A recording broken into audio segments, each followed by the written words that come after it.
Allahu Akbar.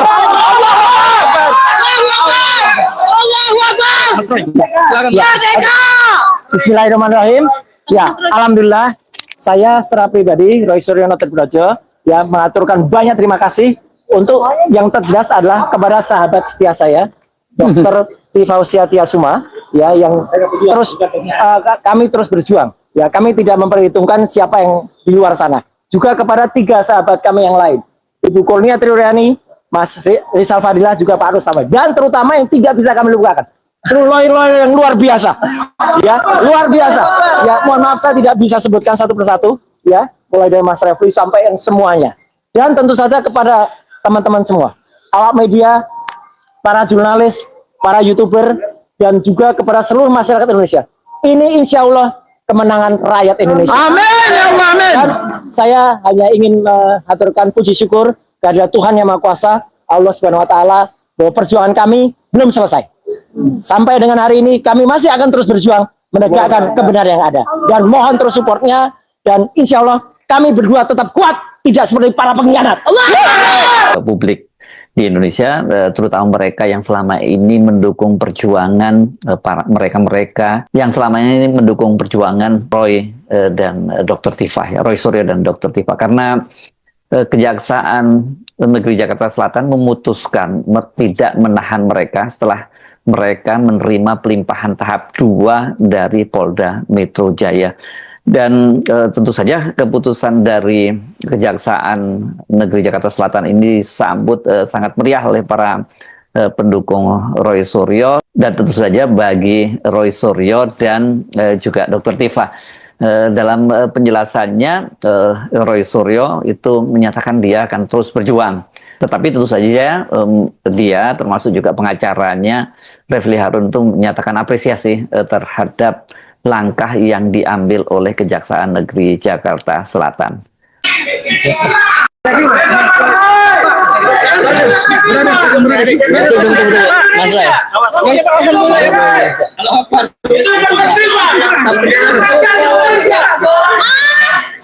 Indonesia merdeka!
Oke ya semuanya.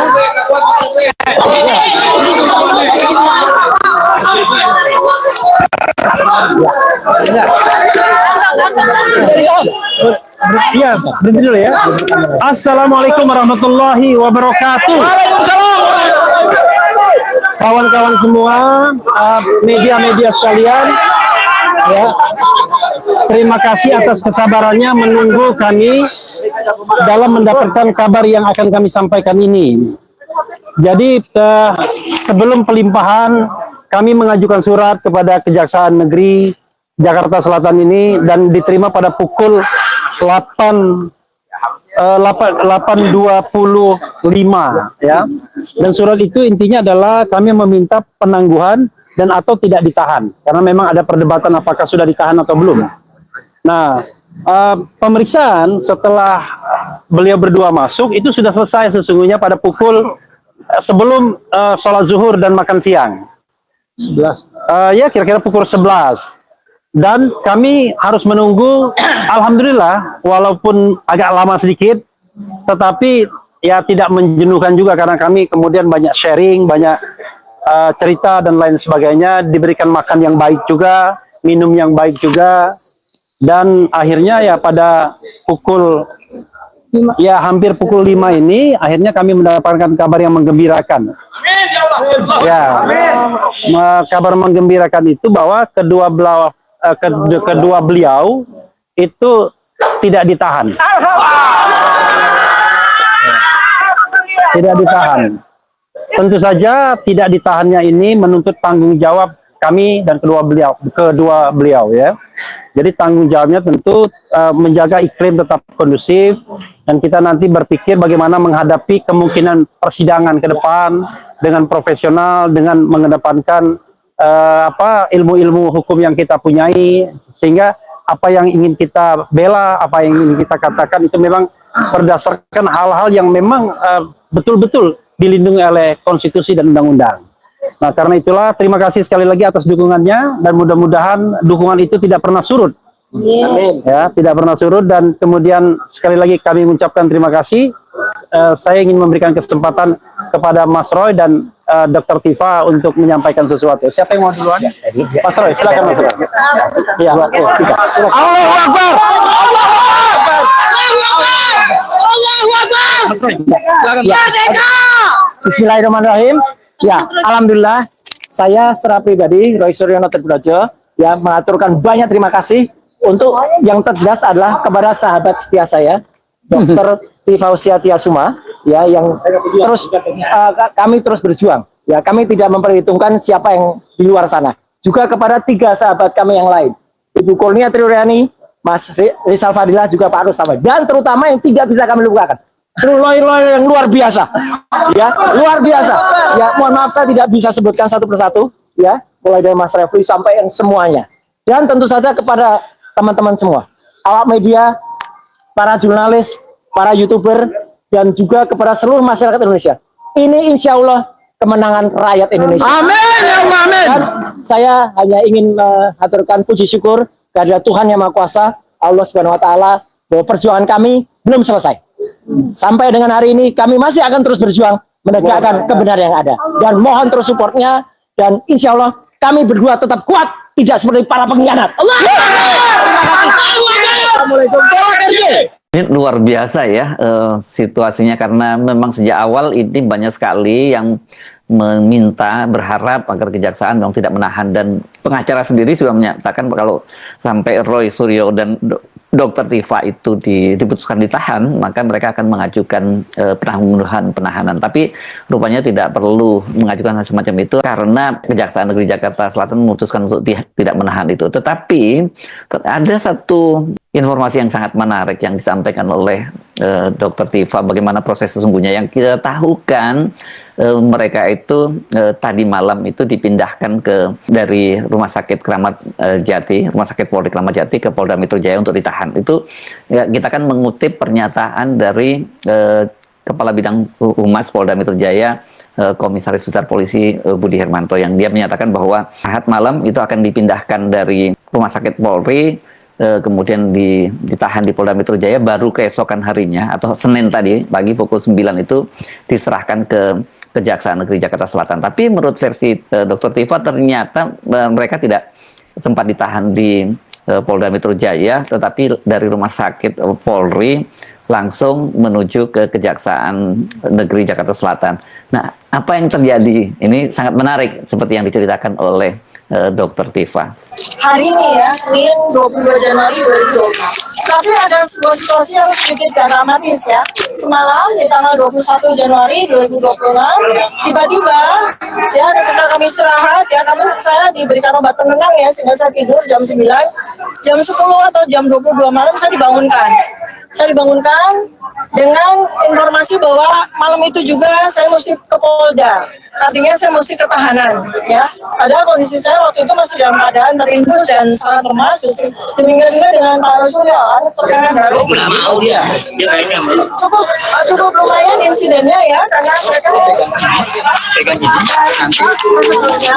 ya, dan tidak jadi ada dari rumah sakit kemudian ke kejaksaan, tapi jam 10 malam itu juga mereka mengubah skenario untuk pemindahan kami beserta barang bukti itu bukan di kejaksaan, dari rumah sakit ke kejaksaan, tapi dari Polda ke kejaksaan. Nah, mereka sedikit memaksa dan kemudian karena saya dokter juga dan alhamdulillah juga Karumkit ya dari Rumah Sakit Kramat Jati juga menyatakan bahwa dalam Undang-Undang Kesehatan untuk diketahui semua ya, bahwa pasien boleh keluar itu cuma atas dua hal. Satu, pasien secara medis dinyatakan sembuh atau pulang paksa atas kemauan pasien, bukan kemauan pihak lain. Jadi apabila Polda memaksa kami keluar dari rumah sakit, padahal kami berdua itu masih dalam keadaan sakit, ya itu menyalahi undang-undang kesehatan. Iya. Ya, karena memaksa orang sakit keluar dari rumah sakit, ya itu selain sangat membahayakan, mengancam jiwa kami, juga itu suatu presiden yang tidak baik, melanggar undang-undang. Nah, dengan diskusi yang cukup alot, ya, alhamdulillah kami diizinkan untuk beristirahat, dan kemudian kami disiapkan ya sekitar pukul 7 kami dibawa ke Polda Metro Jaya, dan kemudian dari Polda Metro Jaya kami dibawa ke kejaksaan ini. Demikian ya teman-teman. Terima kasih ya. Harus bisa kami. Satu pertanyaan lagi. S3-nya lanjut nggak, Bu? Insya Allah, ya ini juga saya juga sangat apresiat ya kepada Polda Metro Jaya ya, untuk diketahui teman-teman semuanya bahwa saya ditangkap, saya ditangkap itu pukul 6 pagi, setengah 6 malah, pukul 6 kurang saya ditangkap di hari Jumat 19 Juni 2026. Tepat ya di rumah, tepat pada waktu saya akan ujian di jam 8. Ya, saya ditangkap waktu itu ya. Tentu saja secara mentally, moral dan sebagainya saya cukup terganggu ya. Tapi saya minta izin kepada Polda, saya minta izin untuk tetap ujian di jam 8 by Zoom. Alhamdulillah mereka izinkan. Bahkan mereka memberikan fasilitas bisa ujian. Jalan lancar. Alhamdulillah lagi, saya masih harus menempuh 2 kali ujian lagi ya, teman-teman ya, untuk bisa selesai sah memegang gelar doktor asli dari Fakultas Kedokteran Universitas Indonesia. 2 ini, kalau sampai saya ditahan, tentu saja kedua proses itu akan sangat rumit. Nah, alhamdulillah saya juga senang sekali karena hari ini saya bebas sehingga saya bisa menyelesaikan menunaikan ujian disertasi saya untuk 2 kali lagi. Mohon doanya teman-teman. Jadi seru juga rupanya ya, penyidik tetap ingin menahan ya, walaupun hanya semalam gitu ya di kejaksaan. Tapi kelas terjadi tarik menarik, dan kemudian juga ini memang ada rupanya ada undang-undangnya juga yang soal hak dari tersangka itu, kayak ketika sakit, dan mereka ini rupanya para dokter di sana juga ngerti hukum, sehingga gagal itu upaya dari penyidik untuk memaksa Roy Suryo dan Dr. Sivia untuk setidaknya semalam lah bermalam di rumah tahanan Polda Metro Jaya. Dan tentu saja sekarang kita tinggal menunggu prosesnya, karena dengan dilimpahkan ke kejaksaan berarti jaksa penuntut akan menyusun dakwaan, dan kita menunggu kapan dilimpahkan ke pengadilan. Dan yang paling penting yang kita tunggu itu adalah kasusnya, kasus yang mana ini yang akan dilimpahkan ke pengadilan oleh kejaksaan. Karena kan kalau kasusnya berkaitan dengan ijazahnya Jokowi, berarti Jokowi itu harus hadir di pengadilan, dan seperti dia menjanjikan dia akan hadir di pengadilan. Tapi ya janjinya Jokowi kita tahulah seperti apa ya.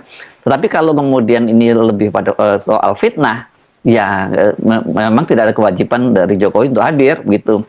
Tapi persoalannya fitnahnya apa? Karena itu yang selalu dipersoalkan, karena sampai sekarang ijazah, status ijazahnya itu kan belum ada kepastian secara hukum baik itu ijazahnya asli atau palsu. Lah kalau kemudian ijazahnya sendiri itu belum dinyatakan asli, belum ada kekuatan hukum tetap, terus mereka ini kalau gitu memfitnah apanya? Ini yang saya kira jadi perdebatan yang sangat menarik, dan kita tahu bahwa kasus ini nuansa politiknya sangat kuat ya, tarik menarik kepentingan politik di sini juga sangat besar.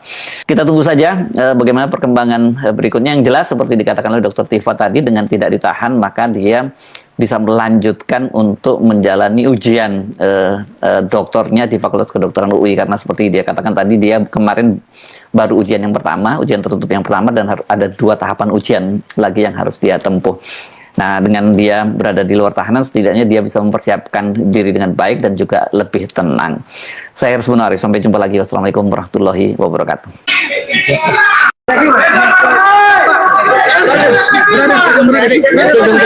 Mas ya.